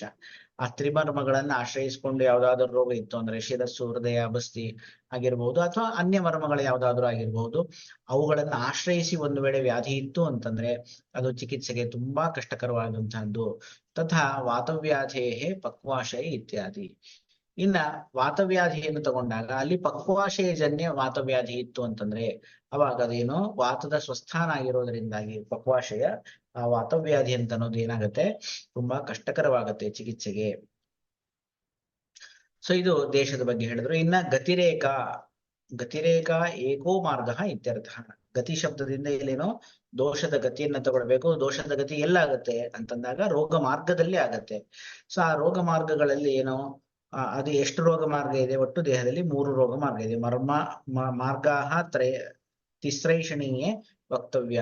ಶಾಖಾ ಮರ್ಮಾಸಿ ಸಂಧಿಯ ಕೋಷ್ಟಶ್ಚ. ಶಾಖಾ ಮರ್ಮಾಸಿ ಸಂಧಿ ಮತ್ತು ಕೋಷ್ಟ ಅಂತ 3 ಈ ಮಾರ್ಗಗಳನ್ನ ನಮ್ಮಲ್ಲಿ ಹೇಳಿದ್ದಾರೆ. ಅದು ಮುಂದಿನ ಅಧ್ಯಾಯದಲ್ಲಿ ಹೇಳುವವರಿದ್ದಾರೆ. ಆ 3ರಲ್ಲಿ ಕೇವಲ ಒಂದು ಮಾರ್ಗದಲ್ಲಿ ರೋಗ ಇತ್ತು ಅಂತಂದಾಗ ಅದು ಸುಖ ಸಾಧ್ಯ ಆಗತ್ತೆ. ಏತಚ್ಚ ಉತ್ಸರ್ಗ ನ್ಯಾಯೇನ ಉಕ್ತಂ. ಇಷ್ಟು ಏನು ಇಲ್ಲಿ ವಿವರಣೆಯನ್ನ ಕೊಟ್ರೋ ಇದು ಉತ್ಸರ್ಗ ನ್ಯಾಯದಿಂದ, ಉತ್ಸರ್ಗ ಅಪವಾದ ಅಂತ ಹೇಳ್ತೀವಿ. ಉತ್ಸರ್ಗ ಅಂತಂದ್ರೆ ಸಾಮಾನ್ಯ ಅಂತ ಅರ್ಥ. ಸಾಮಾನ್ಯವಾಗಿ ಈ ಲಕ್ಷಣಗಳನ್ನು ಹೊಂದಿದಂತಹ ರೋಗ ಏನಿದೆ ಅದು ಸುಖ ಸಾಧ್ಯ ಇರುತ್ತೆ ಚಿಕಿತ್ಸೆಗೆ ಅಂತ ಹೇಳಿದ್ರು. ಹಾಗಿದ್ರೆ ಇದಕ್ಕೆ ಏನಾದ್ರೂ ಅಪವಾದ ಇದೆಯಾ ಅಂತ ಪ್ರಶ್ನೆ ಬಂದ್ರೆ ಅದಕ್ಕ ಏನ್ ಮಾಡ್ತಾರೆ, ಇಲ್ಲಿ ಒಂದು ಉದಾಹರಣೆ ಕೊಡ್ತಾರೆ. ಏನತ್ತೇನ ಕ್ವಚಿದ್ ವ್ಯಾಧಿ ಪ್ರಭಾವಾದ್ ಅನ್ಯಥಾ ಅಪಿ ಸುಖಸಾಧ್ಯತ್ವಾದಿ ಲಕ್ಷಣ ಅಭಿಧಾನೇನ ವಿರೋಧೋ ನ ವಕ್ತವ್ಯ. ಕೆಲವೊಂದು ಬಾರಿ ಏನಾಗುತ್ತಂದ್ರೆ ವ್ಯಾಧಿಯ ಪ್ರಭಾವದಿಂದ ಏನಾಗ್ತದೆ, ಅದು ಸುಖಸಾಧ್ಯತ್ವ ಲಕ್ಷಣಾದಿಗಳಿಗೆ ಸ್ವಲ್ಪ ಭಿನ್ನವಾದಂತಹ ಲಕ್ಷಣಗಳನ್ನು ಕೂಡ ನಮಗೆ ತೋರಿಸುವಂತಹ ಸಾಧ್ಯತೆ ಇರ್ತದೆ. ಅದಕ್ಕೆ ಉದಾಹರಣೆ ಹೇಳ್ತಾರೆ. ಏನು? ಜ್ವರೇ ತುಲ್ಯರ್ಥ ದೋಷತ್ವಂ ಪ್ರಮೇಹೇ ತುಲ್ಯ ದೂಷ್ಯತ ರಕ್ತಗುಲ್ಮೆ ಪುರಾಣತ್ವಂ ಸುಖಸಾಧ್ಯಸ್ಯ ಲಕ್ಷಣಂ ಅಂತ. ಜ್ವರೇ ತುಲ್ಯರ್ಥ ರೋಗತ್ವಂ ದೋಷತ್ವಂ. ಈಗ ನಚ ಕಾಲಗುಣಸ್ತುಲ್ಯೋ ಅಂತ ಹೇಳಿದ್ರು ಮೇಲೆ. ಕಾಲ ಹೇಗಿರ್ಬೇಕು ಅಂತಂದ್ರೆ ಯಾವ ರೋಗಾರಂಭಕ ದೋಷ ಇದೆ ಅದಕ್ಕೆ ಸಮಾನವಾಗಿರಬಾರದು ಅಂತ ಹೇಳಿದ್ರು. ಇಲ್ಲಿ ಏನ್ ಹೇಳ್ತಿದ್ದಾರೆ, ಜ್ವರೇ ತುಲ್ಯರ್ಥ ದೋಷತ್ವಂ. ಜ್ವರದಲ್ಲಿ ತುಲ್ಯ ದೋಷ ತುಲ್ಯ ಋತು ಇತ್ತು ಅಂತಂದ್ರೆ, ಉದಾಹರಣೆ ಹೇಳಬೇಕು ಅಂದ್ರೆ ವಸಂತ ಋತುವಿನಲ್ಲಿ ಬರುವಂತಹ ಕಫಜ್ವರ, ಶರದ್ ಋತುವಿನಲ್ಲಿ ಬರುವಂತಹ ಪಿತ್ತಜ್ವರ, ಇಲ್ಲಿ ಬಂದಂತಹ ಏನು ಜ್ವರಗಳೇನಿದೆ ಅವುಗಳಿಗೆ ಪ್ರಾಕೃತ ಜ್ವರ ಅಂತ ಕರೀತಾರೆ. ಆ ಪ್ರಾಕೃತ ಜ್ವರ ಯಾವಾಗ್ಲೂ ಚಿಕಿತ್ಸೆಗೆ ಸುಖ ಸಾಧ್ಯವಾಗಿರ್ತದೆ.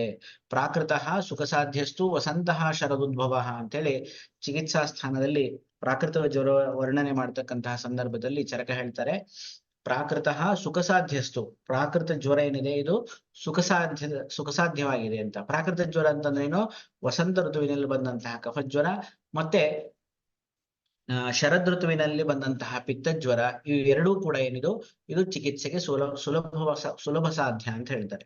ಆದ್ರೆ ವರ್ಷ ಋತುವಿನಲ್ಲಿ ಬಂದಂತಹ ವಾತಜ್ವರ ಮತ್ತೆ ಅನ್ಯ ಋತು ಬೇರೆ ಋತುಗಳಲ್ಲಿ ಬಂದಂತಹ ಬೇರೆ ಜ್ವರಗಳು, ಉದಾಹರಣೆಗೆ ಈಗ ವಸಂತ ಋತುವಿನಲ್ಲಿ ವಾತಜ್ವರ ಮತ್ತು ಪಿತ್ತಜ್ವರ ಬಂತು ಅಂತಂದ್ರೆ ಅದು ಚಿಕಿತ್ಸೆಗೆ ಕಷ್ಟ ಸಾಧ್ಯ ಅಂತ ಹೇಳ್ತಾರೆ. ಪ್ರಾಕೃತೋ ವೈಕೃತೋ ಅನ್ಯ ಸದುಸ್ಸಾಧ್ಯ ಅಂತ ಹೇಳ್ತಾರೆ.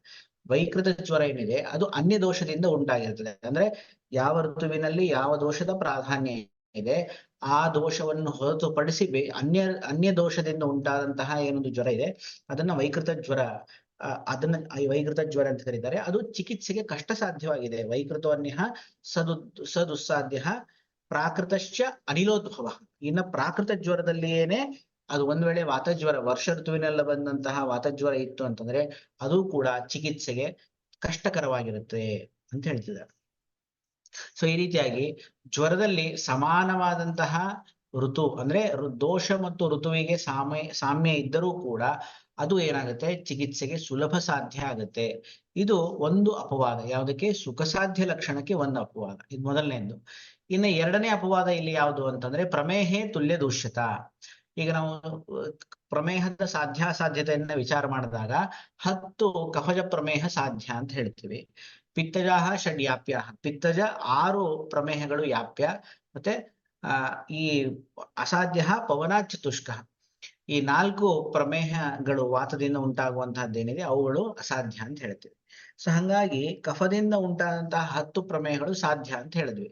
ಸರಿ, ಇಲ್ಲೇನು ಪ್ರಶ್ನೆ ಬಂತು ಅಂತಂದ್ರೆ, ಇಲ್ಲಿ ದೂಷ್ಯವನ್ನು ನಾವು ನೋಡಿದಾಗ ಪ್ರಧಾನವಾದಂತಹ ದೂಷ್ಯ ಬಹ್ವಬದ್ಧಮೇಧ ದೋಷ ವಿಶೇಷ ಅಂತ ಹೇಳಿದ್ರು. ಈ ಪ್ರಮೇಹದಲ್ಲಿ ಬಹು ಮತ್ತು ಅಬದ್ಧವಾದಂತಹ ಏನೊಂದು ಮೇಧಸ್ಸಿರುತ್ತೆ, ಅದು ದೂಷ್ಯ ವಿಶೇಷ ಅಂತ ಹೇಳಿದ್ದಾರೆ. ಸೊ ಈಗ ಕಫ ಪ್ರಧಾನ ಅಲ್ಲಿ ಸನ್ನಿಪಾತ ಇದೆ, ಮತ್ತೆ ಇಲ್ಲಿ ದೂಷ್ಯವನ್ನು ನೋಡಿದಾಗ ಅಲ್ಲಿ ಮೇಧೋಧಾತು ಇದೆ. ಸೊ ಈ ಎರಡು ಆಶ್ರಯಾಶ್ರಯಿ ಭಾವವನ್ನು ನೋಡಿದಾಗ ಎರಡಕ್ಕೂ ಸಮಾನವಾದಂತಹ ಗುಣ ಇದೆ. ಸಮಾನ ಗುಣ ಭೂಯಿಷ್ಠ ಆಗಿದ್ದರೂ ಕೂಡ ಆಕ್ಚುಲಿ ಇದ್ರ ಪ್ರಕಾರ ಏನಾಗ್ಬೇಕು, ನದೋಷ ನಚ ತುಲ್ಯ ಗುಣೋ ದೂಷ್ಯೋ ಅಂತ ಹೇಳಿದ್ರು. ತುಲ್ಯ ಗುಣವಾದಂತಹ ದೂಷ್ಯ ಇರಬಾರ್ದು, ರೋಗಾರಂಭಕ ದೋಷಕ್ಕೆ ಸಮಾನವಾದಂತಹ ದೂಷ್ಯ ಇರಬಾರ್ದು ಅಂತ ಹೇಳಿದ್ರು. ಆದ್ರೆ ಪ್ರಮೇಹದಲ್ಲಾದರೂ ಸಮಾನವಾದಂತಹ ದೂಷ್ಯ ಇದೆ. ಯಾಕೆ? ಪ್ರಧಾನವಾದಂತಹ ದೋಷ ಯಾವುದಿದು? ಕಫ ಪ್ರಧಾನ ತ್ರಿದೋಷ. ಸೊ ಕಫ ಪ್ರಧಾನವಾಗಿದೆ, ಜೊತೆಗೆ ಇಲ್ಲಿ ಮೇಧಸ್ಸಿದೆ. ಸೊ ಕಫ ಮತ್ತು ಮೇಧಸ್ಸು ಆಶ್ರಯಾಶ್ರಯಿ ಎರಡು ಸಮಾನವಾದಂತಹ ಆದರೂ ಕೂಡ ಈ ಪ್ರಮೇಹ ಏನಾಗಿದೆ, ಕಫಜ ಪ್ರಮೇಹ ಚಿಕಿತ್ಸೆಗೆ ಸುಲಭ ಸಾಧ್ಯವಾಗಿದೆ. ಹೌದಾ? ಆದ್ದರಿಂದಾಗಿ ಪ್ರಮೇಹೆ ತುಲ್ಯ ದೂಷ್ಯತಾ ಅನ್ನೋದಂದ್ರೇನು, ನಚ ತುಲ್ಯ ಗುಣೋ ದೂಷ್ಯೋ ಅಂತ ಹೇಳೋದಕ್ಕೆ ಇದು ಒಂದು ಕೂಡ, ಇದು ಪ್ರಮೇಹ ಏನಾಗಿದೆ ಅದು ಅಪವಾದ ಸ್ವರೂಪದಲ್ಲಿದೆ. ಇದು ಒಂದು. ಸೊ ಒಟ್ಟು ಎರಡು ರೋಗಗಳಾಯ್ತು. ಇನ್ನು ಮೂರನೇ ರೋಗ ಯಾವುದು ಅಂದ್ರೆ ರಕ್ತಗುಲ್ಮೆ ಪುರಾಣತ್ವಂ. ಈಗ ಹಿಂದೆ ಹೇಳ್ಬೇಕಾದ್ರೆ ಏನ್ ಹೇಳಿದ್ರು, ಗತಿರೇಕ ನವತ್ವಂಚ ಅಂತ ಹೇಳಿದ್ರು. ನವವಾಗಿರ್ಬೇಕು, ಯಾವುದು ರೋಗ ಏನಾಗಿರ್ಬೇಕು, ನವ ಆಗಿರ್ಬೇಕು, ಹೊಸದಾದಂತಹ ರೋಗ ಇರಬೇಕು. ಆದರೆ ರಕ್ತಗುಲ್ಮಕ್ಕೆ ಚಿಕಿತ್ಸಾ ವಿಧಾನ ಹೇಳ್ಬೇಕಾದ್ರೆ ಏನ್ ಹೇಳಿದ್ರು, ಮಾಸೆ ದಶಮೇ ವ್ಯಥೀತೇ ಚಿಕಿತ್ಸೆ ಅಂತ ಹೇಳಿದ್ರು. 10 ತಿಂಗಳು ಕಳೆದ ಮೇಲೆ ಚಿಕಿತ್ಸೆ ಮಾಡ್ರಿ ಅಂತ ಹೇಳಿದ್ರು. ಹೌದಾ? ಸೊ ಪುರಾಣ ಇರಬಾರ್ದು ಅಂತ ಬೇರೆ ರೋಗಗಳಲ್ಲಿ ಹೇಳಿದ್ರು ಕೂಡ ರಕ್ತಗುಲ್ಮ ಏನಾಗ್ಬೇಕು, ಅದು ಪುರಾಣನೇ ಆಗ್ಬೇಕು. ಗುಲ್ಮ ನಿಮಗೆ ಅರ್ಲಿ ಡಯಾಗ್ನೋಸಿಸ್ ಅಂದ್ರೆ ಮೊದಲೇ ನಿಮಗೆ ಗೊತ್ತಾದ್ರೂ ಕೂಡ 10 ತಿಂಗಳು ಕಳೆಯುವವರೆಗೂ ನಾವು ವೇಟ್ ಮಾಡಿ ಆಮೇಲೆ ಚಿಕಿತ್ಸೆ ಮಾಡಿದಾಗ ಏನಾಗ್ತದೆ, ಅದು ಚಿಕಿತ್ಸೆಗೆ ಸುಲಭ ಸಾಧ್ಯ ಆಗ್ತದೆ. ಸೊ ಅದು ನವತ್ವಕ್ಕೆ ಇದು ಒಂದು ಅಪವಾದ. ಸೊ ಒಟ್ಟಾರೆ ಜ್ವರದಲ್ಲಿ ತುಲ್ಯ ಋತು ಮತ್ತೆ ತುಲ್ಯ ದೋಷ, ಪ್ರಮೇಹದಲ್ಲಿ ತುಲ್ಯ ದೂಷ್ಯ, ಇನ್ನು ರಕ್ತ ಗುಲ್ಮದಲ್ಲಿ ಪುರಾಣತ್ವ, ಇವುಗಳು ಇದ್ದರೂ ಕೂಡ ಅದು ಅವುಗಳು ಚಿಕಿತ್ಸೆಗೆ ಸುಖ ಸಾಧ್ಯವಾಗಿವೆ. ಅಂದ್ರೆ ಇದು ಈ ಹಿಂದೆ ಏನ್ ಹೇಳಿದ್ನಲ್ಲ, ಉತ್ಸರ್ಗ ನ್ಯಾಯೇನ ಉತ್ತಮ ಅಂತೇಳಿ, ಉತ್ಸರ್ಗ ನ್ಯಾಯದಿಂದ ಸಾಮಾನ್ಯವಾಗಿ ಏನು ಹೇತವಃ ಪೂರ್ವರೂಪಾಣಿ ಎನ್ನುವಂತಹ ಒಂದು ಈ ಪ್ರಕರಣದಲ್ಲಿ 3 ಶ್ಲೋಕಗಳಲ್ಲಿ ಏನು ವರ್ಣನೆ ಮಾಡಿದ್ರು, ಆ ಎಲ್ಲ ಲಕ್ಷಣಗಳಿಗೆ ಇವು ಅಪವಾದ ಸ್ವರೂಪವಾಗಿದ್ದರೂ ಕೂಡ ಇವುಗಳ ಸುಖ ಸಾಧ್ಯ. ಮತ್ತೆ ಆ ಲಕ್ಷಣಗಳೇನಿದೆ ಪ್ರಾಯಿಕವಾಗಿ ಎಲ್ಲ ವಿಕಾರಗಳಲ್ಲಿಯೂ ಕೂಡ ಕಂಡು ಬರುವಂತಹಗಳು. ಆದ್ರೆ ಈ ಒಂದು 3 ರೋಗಗಳೇನಿದೆ ಅವುಗಳು ಅಪವಾದ ಸ್ವರೂಪವಾಗಿವೆ ಇವುಗಳಿಗೆ ಅಂತ ಇಲ್ಲಿ ಚಕ್ರಪಾಣಿ ನಮ್ಗೆ ತಿಳಿಸ್ಕೊಟ್ಟಿದ್ದಾರೆ. ಸೊ ಇಷ್ಟು ಸುಖ ಸಾಧ್ಯದ ಲಕ್ಷಣಗಳು. ಇನ್ನ ಎರಡನೇದು ಯಾವುದು ಅಂದ್ರೆ ಕೃಚ್ರ ಸಾಧ್ಯ. ಸುಖ ಸಾಧ್ಯದಲ್ಲಿ ಏನೇ ಇನ್ನೊಂದು ಭೇದ ಯಾವುದು, ಕೃಚ್ರ ಸಾಧ್ಯ ಅಂತ. ಆ ಕೃಚ್ರ ಸಾಧ್ಯದ ಲಕ್ಷಣಗಳು ಯಾವುವು ಅಂತ ಪ್ರಶ್ನೆ ಮಾಡಿದಾಗ ಅದನ್ನ ಮುಂದೆ ವಿವರಣೆ ಮಾಡ್ತಾ ಇದ್ದಾರೆ. ನಿಮಿತ್ತ ಪೂರ್ವ ರೂಪಾಣಾಂ ಮಧ್ಯಮೇ ಬಲೆ ಕಾಲ ಪ್ರಕೃತಿ ದೂಷ್ಯಾಣಾಂ ಸಾಮಾನ್ಯನ್ಯತಮಸ್ಯ ಚ ಗರ್ಭಿಣಿ ವೃದ್ಧಬಾಲಾನಾಂ ನಾತ್ಯುಪದ್ರವ ಪೀಡಿತಂ ಶಸ್ತ್ರಕ್ಷಾರಾಗ್ನಿ ಕೃತ್ಯಾನಾಂ ಅನವಂ ಕೃಚ್ರದೇಶಜಂ ವಿದ್ಯಾದೇಕಪಥಂ ರೋಗಂ ನಾತಿಪೂರ್ಣ ಚತುಷ್ಪದಂ ದ್ವಿಪಥಂ ನಾತಿ ಕಾಲಂ ಕೃಚ್ರ ಸಾಧ್ಯಂ ದ್ವಿದೋಷಜಂ. ನಿಮಿತ್ತ ರೂಪಾಣಾಂ ಮಧ್ಯಮೇ ಬಲೆ. ನಿಮಿತ್ತ ಅಂತಂದ್ರೆ ನಿಧಾನ, ಪೂರ್ವ ರೂಪ ಮತ್ತೆ ರೂಪ, ಈ 3ಗಳು ಹೇಗಿರ್ಬೇಕು ಅಂದ್ರೆ ಮಧ್ಯಮೇ ಬಲೆ, ಮಧ್ಯಮ ಬಲವುಳ್ಳವುಗಳಾಗಿರ್ಬೇಕು. ಸುಖ ಸಾಧ್ಯದಲ್ಲಿ ಹೇಗಿರ್ಬೇಕು ಅಂತ ಹೇಳಿದ್ರು, ಅಲ್ಪವಾಗಿರ್ಬೇಕು ಅಂತ ಹೇಳಿದ್ರು. ಆದ್ರೆ ಕೃಚ್ರ ಸಾಧ್ಯದಲ್ಲಿ ಅವು ಮಧ್ಯಮ ಬಲವನ್ನು ಹೊಂದಿರಬೇಕು. ಉದಾಹರಣೆ ಹೇಳಬೇಕು ಅಂದ್ರೆ ಈಗ 10 ನಿಧಾನ, 10 ಪೂರ್ವ ರೂಪ, 10 ರೂಪಗಳನ್ನ ಒಂದು ವ್ಯಾಧಿಗೆ ಹೇಳಿದಾಗ ಒಂದು 5 ನಿಧಾನದಿಂದ 5 ಪೂರ್ವ ರೂಪ, 5 ರೂಪ ಬಂದು ಕಾಣಿಸ್ಕೊಂಡು ಅಂತಂದಾಗ ಆ ಒಂದು ವ್ಯಾಧಿ ಹೇಗಿರುತ್ತೆ, ಅದು ಕೃಚ್ರ ಸಾಧ್ಯವಾಗಿರುತ್ತೆ ಚಿಕಿತ್ಸೆಗೆ. ಯಾಕಂದ್ರೆ ಮಧ್ಯಮ ಬಲ ಇದೆ. ಯಾವುದಕ್ಕೆ? ಹೇತು ಪೂರ್ವರೂಪ ಮತ್ತೆ ರೂಪಗಳಿಗೆ ಮಧ್ಯಬಲ ಇರೋದ್ರಿಂದಾಗಿ ಅದು ಚಿಕಿತ್ಸೆಗೆ ಏನು ಕೃಚ್ರ ಸಾಧ್ಯ, ಸ್ವಲ್ಪ ಕಷ್ಟ ಸಾಧ್ಯ ಅಂತ ಕರೆಯಲ್ಪಡುತ್ತೆ. ಇನ್ನ ಕಾಲ ಪ್ರಕೃತಿ ದೂಷ್ಯಾಣ ಸಾಮಾನ್ಯ ಅನ್ಯತಮಸ್ಯ ಚ, ಈ ಅನ್ಯತಮ ಈ ಕಾಲ ಪ್ರಕೃತಿ ಮತ್ತು ದೋಷಗಳಲ್ಲಿ ಯಾವ್ದಾದ್ರೂ ದೋಷಕ್ಕೆ ಸಮಾನವಾಗಿತ್ತು ಅಂತಂದ್ರೆ ಅದು ಕೂಡ ಕೃಚ್ರ ಸಾಧ್ಯ. ಹಿಂದೆ ಅದು ಅತುಲ್ಯವಾಗಿರ್ಬೇಕು ಅಂತ ಹೇಳಿದ್ರು, ಇಲ್ಲಿ ಅನ್ಯತಮ ಯಾವ್ದಾದ್ರು ಒಂದು ಕೂಡ ಸಮಾನವಾಗಿತ್ತು ಅಂತಂದ್ರೆ ಅದು ಕೃಚ್ರ ಸಾಧ್ಯ ಆಗುತ್ತೆ ಅಂತ ತಿಳಿಸ್ಕೊಡ್ತಾ ಇದ್ದಾರೆ. ಕಾಲ ಪ್ರಕೃತಿ ದೋಷದ ಬಗ್ಗೆ ನಾವು ವಿವರವಾಗಿ ತಿಳಿದಿದ್ವಿ ಹಿಂದಿನ ಶ್ಲೋಕದಲ್ಲಿ ಏನು. ಇನ್ನ ಗರ್ಭಿಣಿ ವೃದ್ಧ ಬಾಲಾನಾಂ ನಾತ್ಯುಪದ್ರವ ಪೀಡಿತಂ, ಗರ್ಭಿಣಿ ವೃದ್ಧ ಮತ್ತು ಬಾಲರಲ್ಲಿ ಉಂಟಾಗುವಂತಹ ರೋಗಗಳೇನಿದೆ ಅವುಗಳು ಅವುಗಳು ಕೃಚ್ರ ಸಾಧ್ಯನೇ ಆಗಿರ್ತವೆ. ಅವುಗಳನ್ನ ಸುಲಭವಾಗಿ ನಾವು ಚಿಕಿತ್ಸೆ ಮಾಡೋದು ಸಾಧ್ಯವಾಗುವುದಿಲ್ಲ. ನಾತ್ಯುಪದ್ರವ ಪೀಡಿತಂ, ಅತಿಯಾದಂತಹ ಉಪದ್ರವಗಳಿಂದ ಈ ರೋಗ ಕೂಡಿರಬಾರದು. ಅತಿಯಾದಂತಹ ಉಪದ್ರವಗಳಿದ್ದು ಅಂತಂದ್ರೆ ಅದು ಚಿಕಿತ್ಸೆಗೆ ಅಸಾಧ್ಯ ಅಂತ ಕರೆಯಲ್ಪಡುತ್ತೆ. ಇನ್ನ ಶಸ್ತ್ರ ಕ್ಷಾರಾಗ್ನಿ ಕೃತ್ಯಾನಾಂ ಅನವಂ ಕೃಚ್ರ ದೇಶಜಂ, ಶಸ್ತ್ರ ಕ್ಷಾರ ಅಗ್ನಿಗಳಿಂದ ಯಾವುದು ಸಾಧ್ಯವಾಗಿರ್ತದೆ ಅಂದ್ರೆ ಶಸ್ತ್ರ, ಈ ಒಂದು ರೋಗ ಇದೆ, ಇದು ಹೇಗೆ ಕಡಿಮೆ ಆಗುತ್ತೆ ಅಂದ್ರೆ ಇದು ಶಸ್ತ್ರಕರ್ಮ ಮಾಡಬೇಕು, ಇದು ಅಗ್ನಿಕರ್ಮ ಮಾಡಬೇಕು, ಇದು ಕ್ಷಾರಕರ್ಮ ಮಾಡಬೇಕು ಅಂತ ಹೇಳ್ತೀವಿ ನಾವು. ಸೊ ಆ ಶಸ್ತ್ರ ಕ್ಷಾರಾಗ್ನಿಗಳನ್ನ ಎಲ್ಲಿ ಬಳಕೆ ಮಾಡ್ತೀವಿ ಅಂತಹ ರೋಗಗಳೇನಿರ್ತವೆ ಅವು ಪ್ರಾಯ ಕೃಚ್ರ ಸಾಧ್ಯವೇ ಆಗಿರ್ತವೆ, ಅವುಗಳು ಕಷ್ಟ ಸಾಧ್ಯ ಅಂತ ಹೇಳಿದ್ದಾರೆ. ಇನ್ನ ಅನವಂ, ಯಾವುದೋ ಸ್ವಲ್ಪ ಪುರಾಣವಾದಂತಹ ರೋಗ ಇದೆ, ಹೊಸದಾಗಿರುವಂತಹ ರೋಗ ಅಲ್ಲ, ಅಂಥದ್ದು ಕೂಡ ಕೃಚ್ರ ಸಾಧ್ಯ. ಕೃಚ್ರ ದೇಶಜಂ, ಕಷ್ಟಕರವಾದಂತಹ ದೇಶದಲ್ಲಿ ಹುಟ್ಟಿರುವಂತಹದ್ದು. ಕೃಚ್ರ ದೇಶಜ ಅಂತಂದ್ರೆ ಇಲ್ಲಿ ಈ ಮರ್ಮಾಸ್ಥಿ ಸಂಧಿ, ಪಕ್ವಾಶಯ, ಆಮಾಶಯ ಮುಂತಾದಂತಹ ಏನೊಂದು ಸ್ಥಾನಗಳಿದೆ, ಆಯಾ ದೋಷಗಳಿಗೆ ಸಂಬಂಧಪಟ್ಟಂತಹ ಸ್ಥಾನಗಳು ನಮ್ಮ ದೇಹದಲ್ಲಿ ಏನಿದೆ ಆಯಾ ಸ್ಥಳಗಳಿಗೆ ಇರುವಂತ ಆ ಸ್ಥಳ ಏನಾದ್ರೂ ಒಂದ್ ವೇಳೆ ಅದು ದುಶ್ಚಿಕಿತ್ಸೆ ಆಗಿತ್ತು ಅಂತಂದ್ರೆ, ಕೃಚ್ರವಾಗಿತ್ತು ಅಂತಂದ್ರೆ ಅದು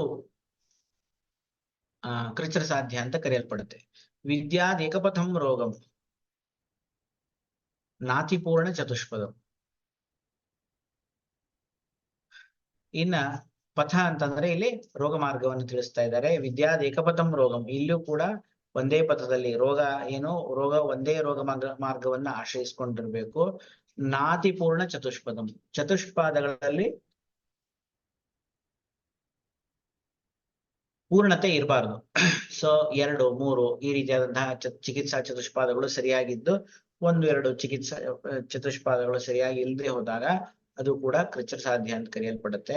ದ್ವಿಪಥಂ ನಾತಿಕಾಲಂ ವಾ, ದ್ವಿಪಥ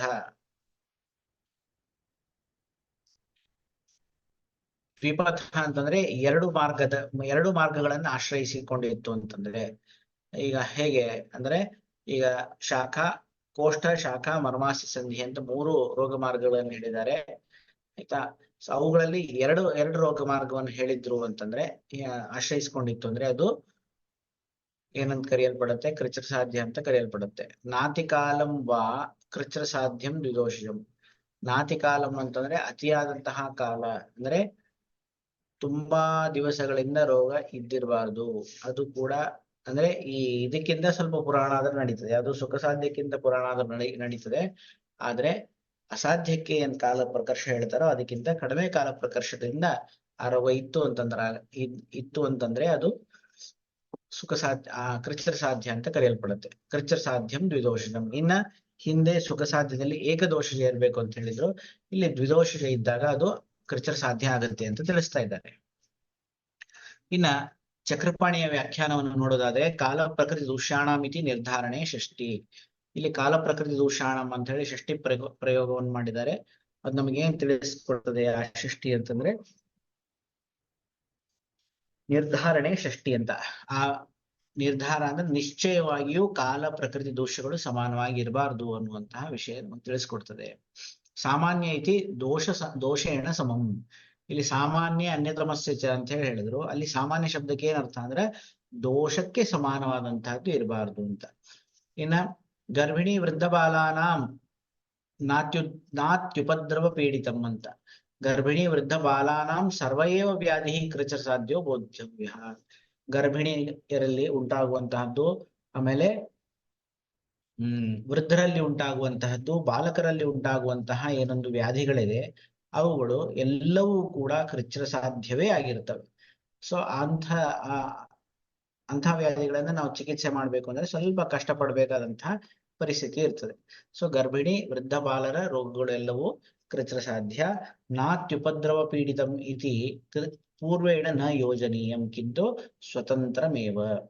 ಈಗ ಗರ್ಭಿಣಿ ವೃದ್ಧ ಬಾಲಾನಾಂ ನಾತ್ಯುಪದ್ರವ ಪೀಡಿತಂ ಅನ್ನುವಂತಹ ಈ ಒಂದು ವಾಕ್ಯದಲ್ಲಿ ಗರ್ಭಿಣಿ ವೃದ್ಧ ಬಾಲಾನಾಂ ನಾತ್ಯುಪದ್ರವ ಪೀಡಿತಂ ಅಂತ ಹೇಳಿ, ಈ ನಾತ್ಯುಪದ್ರವ ಪೀಡಿತಕ್ಕೆ ಗರ್ಭಿಣಿ ವೃದ್ಧ ಬಾಲರನ್ನ ವಿಶೇಷಣವಾಗಿ ತಗೊಳ್ಬಾರ್ದು ಅಂತ ಹೇಳ್ತಾರೆ. ಅಂದ್ರೆ ಏನರ್ಥ, ಈ ಗರ್ಭಿಣಿ ವೃದ್ಧ ಮತ್ತು ಬಾಲರಲ್ಲಿ ಇರುವಂತಹ ರೋಗಗಳು ಉಪದ್ರವಾದಿಗಳಿಂದ ಅವುಗಳು ಒಂದ್ ವೇಳೆ ಏನೋ ನಾತ್ಯುಪದ್ರವ ಅಂದ್ರೆ ಕೆಲವು ಉಪದ್ರವಗಳು ಇರಬಹುದು, ಜಾಸ್ತಿ ಉಪದ್ರವ ಇರಬಾರ್ದು ಅನ್ನುವಂತಹ ಅರ್ಥ ಮಾಡಿದಾಗ ಅದು ಸರಿಯಾದದ್ದಲ್ಲ ಅಂತ ಹೇಳ್ತಾರೆ.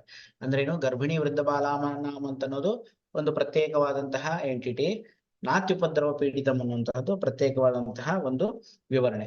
ಸೊ ಹಾಗಾಗಿ ಎರಡನ್ನ ನಾವಿಲ್ಲಿ ಸೇರಿಸಬಾರ್ದು, ಎರಡು ಸ್ವತಂತ್ರವಾಗಿಯೇ ಅರ್ಥ ಮಾಡಬೇಕು ಅಂತ ಚಕ್ರಪಾಣಿಯಲ್ಲಿ ತಿಳಿಸ್ಕೊಡ್ತಾ ಇದ್ದಾರೆ. ನಾತ್ಯುಪದ್ರವ ಪೀಡಿತಂ ಅಂತಂದ್ರೆ ಒಂದು ರೋಗಕ್ಕೆ ಅನೇಕ ಉಪದ್ರವಗಳನ್ನ ಹೇಳಿರ್ತಾರೆ, ಅವುಗಳಲ್ಲಿ ಒಂದು ಎರಡು ಅಥವಾ ಕೆಲವು ಉಪದ್ರವಗಳು ಇದ್ದಾಗ ಅದನ್ನ ನಾವು ಚಿಕಿತ್ಸೆ ಮಾಡಬಹುದು ಕಷ್ಟಪೂರ್ವಕವಾಗಿ, ಆದ್ರೆ ಎಲ್ಲಾ ಉಪದ್ರವಗಳು ಇರಬಾರ್ದು ಅಂತ ಹೇಳ್ತಾ ಇದ್ದಾರೆ.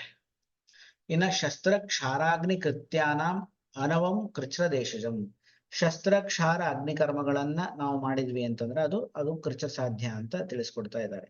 ಅದು ಆ ವ್ಯಾಧಿ, ಯಾವುದೇ ವ್ಯಾಧಿ ಶಸ್ತ್ರ ಕ್ಷಾರ ಅಗ್ನಿಗಳಿಗೆ ಅದು ತುತ್ತಾಗಿರ್ಬಾರ್ದು ಅಥವಾ ಅದಕ್ಕದು ಯೋಗ್ಯ ಆಗಿರಬಾರ್ದು. ಒಂದ್ ವೇಳೆ ಆಗಿತ್ತು ಅಂದ್ರೆ ಅದು ಕೃಚ್ಛ್ರ ಸಾಧ್ಯ, ಆಗಿಲ್ಲ ಅಂತಂದ್ರೆ ಅದು ಸುಖ ಸಾಧ್ಯದಲ್ಲಿ ಬರುತ್ತೆ. ಇಲ್ಲಿ ಹೇಳೋದು ಶಸ್ತ್ರಕ್ಷಾರ ಅಗ್ನಿಗಳಿಗೆ ಒಂದು ವೇಳೆ ಅದು ಭಾಜನ ಆಗಿತ್ತು ಅಂತಂದ್ರೆ ಅದು ಕೃಚ್ಛ್ರ ಸಾಧ್ಯ ಅಂತ ಕರೆಯಲ್ಪಡುತ್ತೆ. ಅನವಂ, ಇದು ಹೊಸದಾಗಿ ಇರಬಾರ್ದು ಅಂತ, ಅಂದ್ರೆ ತುಂಬಾ ಪುರಾಣವಾಗಿರ್ಬಾರ್ದು ಅಥವಾ ಹೊಸದಾಗಿರುವಂತಹದ್ದು ಇರಬಾರ್ದು, ಸ್ವಲ್ಪ ಕಾಲ ಕಳೆದಿರ್ಬೇಕು, ಅಂತಹದ್ದು ಕೃಚ್ಛ್ರ ಸಾಧ್ಯ ಆಗತ್ತೆ. ಕೃಚ್ಛ್ರ ದೇಶಜಂ, ಹಿಂದೆ ಕೃಚ್ಛ್ರ ದೇಶ ಅನ್ಲಿಕ್ಕೆ ಮರ್ಮಾಸ್ತಿ ಸಂಧಿಗಳನ್ನು ತಗೊಂಡಿದ್ವಿ, ಅದೇ ಅರ್ಥವನ್ನು ಇಲ್ಲೂ ಕೂಡ ತಗೊಳ್ಬೇಕು. ಕೃಚ್ಛ್ರ ದೇಶಜ ಮರ್ಮಾಸ್ತಿ ಸಂಧಿಗಳಲ್ಲಿ ಇರಬಾರ್ದು ಅಂತ ಸುಖ ಸಾಧ್ಯದಲ್ಲಿ ಹೇಳಿದ್ರು, ಇಲ್ಲಿ ಅದು ಮರ್ಮಾಸ್ತಿ ಸಂಧಿಗಳಲ್ಲಿ ಇತ್ತು ಅಂತಂದ್ರೆ ಇದು ಕೃಚ್ಛ್ರ ಸಾಧ್ಯ ಅಂತ ಇಲ್ಲಿ ತಿಳಿಸ್ಕೊಡ್ತಾ ಇದ್ದಾರೆ. ವಿದ್ಯಾದೇಕಪಥಂ ರೋಗಂ,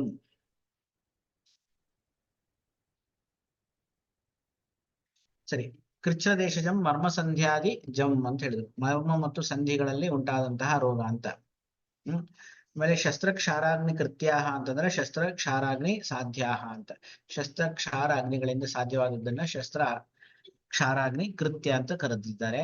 ಯೇಷಾಂ ನಾತಿಪೂರ್ಣ ಚತುಷ್ಪದಂ ಇತಿ, ಇವುಗಳು ಚತುಷ್ಪಾದಗಳಿಂದ ಪೂರ್ಣ ಆಗದೆ ಹೋದಲ್ಲಿ ಅದು ಕೃಚ್ಛ್ರ ಸಾಧ್ಯ ಅಂತ ಕರೆಯಲ್ಪಡುತ್ತವೆ. ದ್ವಿಪಥಂ ಇತ್ಯಸ್ಯ ವಿಶೇಷಣಂ ನಾತಿಕಾಲಂ ಇತಿ. ದ್ವಿಪಥಂ ನಾತಿಕಾಲ ವಿಶೇಷಣಂ ಅಂತ ಅಂದ್ರೆ ಏನೋ, ದ್ವಿಪಥ ಅಂತ ಅನ್ನೋದು ನಾತಿಕಾಲಕ್ಕೆ ವಿಶೇಷಣವಾಗಿದೆ.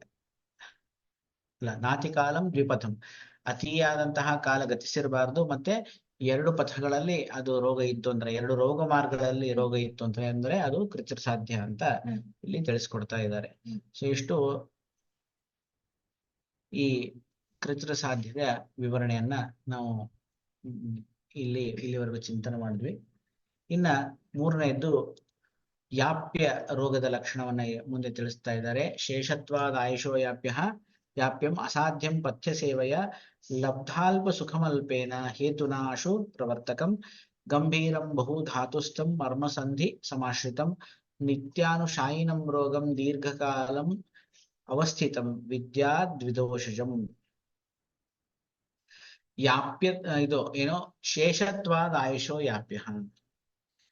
ಈಗ ಅಸಾಧ್ಯವಾದಂತಹ ರೋಗ ಇದೆ, ಆದರೆ ಆಯುಷು ಇನ್ನೂ ಬಾಕಿ ಇದೆ. ಅಸಾಧ್ಯವಾದಂತಹ ರೋಗ ಇದ್ದಾಗ ಏನಾಗಬೇಕು, ರೋಗಿಯ ಮರಣ ಉಂಟಾಗ್ಬೇಕು, ಆದ್ರೆ ಆಯುಸ್ಸು ಶೇಷ ಇದೆ. ಹಾಗಾಗಿ ಏನು, ಆ ರೋಗ ಏನ್ ಮಾಡುತ್ತೆ, ಈ ವ್ಯಕ್ತಿಯನ್ನ ಇಮಿಡಿಯೇಟ್ ಆಗಿ ಅಂದ್ರೆ ಆ ಕ್ಷಣದಲ್ಲಿ ಅವನ ಅಂತ್ಯವನ್ನು ಮಾಡ್ಲಿಕ್ಕೆ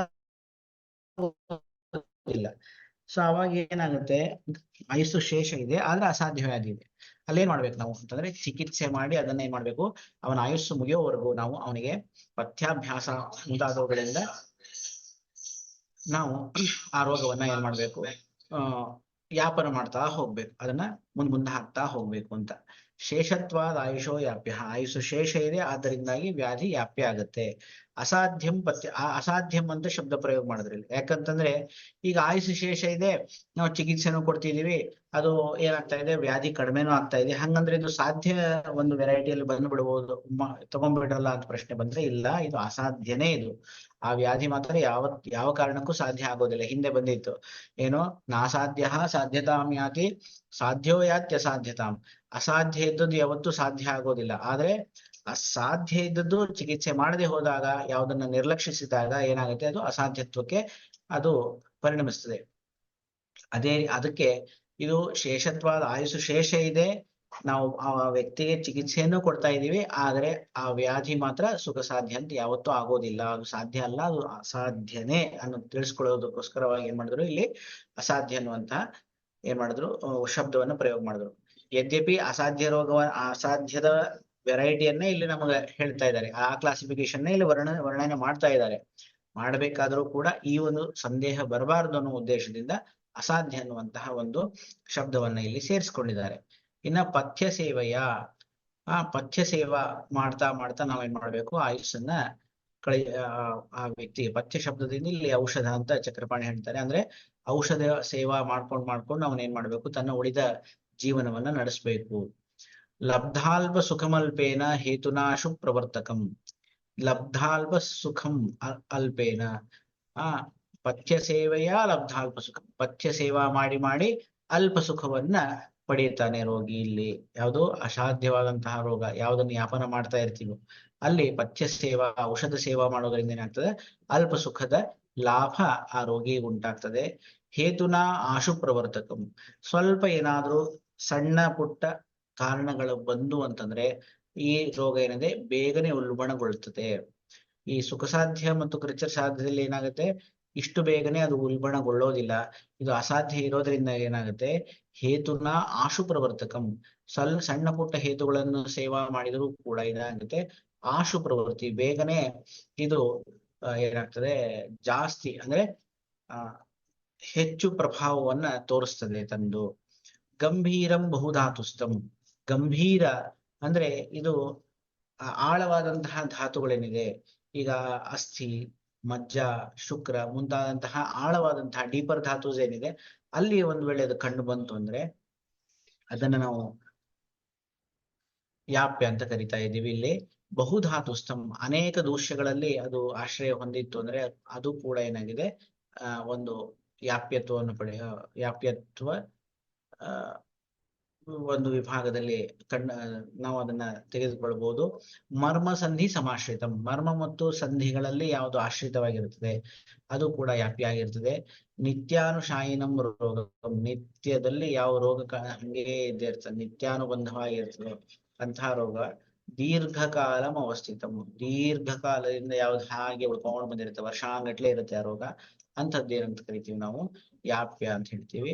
ಮತ್ತೆ ವಿದ್ಯಾ ದ್ವಿದೋಷಂ, ಇದು ಕೂಡ ದ್ವಿದೋಷಿಕ ವ್ಯಾಧಿ ಆಗಿರ್ತದೆ, ಎರಡು ದೋಷಗಳಿಂದ ಉಂಟಾದಂತಹ ವ್ಯಾಧಿ ಆಗಿರ್ತದೆ.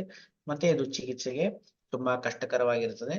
ಹಾಗಾಗಿ ನಾವೇನ್ ಮಾಡ್ತೀವಿ, ಆ ಆಹಾರ ಮತ್ತು ಔಷಧಿಗಳನ್ನ ಆಜೀವನ ಪರ್ಯಂತ ಕೊಟ್ಟು ಆ ಒಂದು ಅವಸ್ಥೆಯನ್ನು ನಾವೇನ್ ಮಾಡ್ತೀವಿ, ಆಯುಸ್ಸು ಶೇಷ ಇದ್ದಾಗ ಆಯುಸ್ಸು ಮುಗಿಯೋವರೆಗೂ ಅದನ್ನ ಯಾಪನ ಮಾಡ್ತಾ ಹೋಗ್ತೀವಿ. ಸೊ ಇಷ್ಟು ಯಾಪ್ಯ ವ್ಯಾಧಿಯ ಒಂದು ವಿವರಣೆ.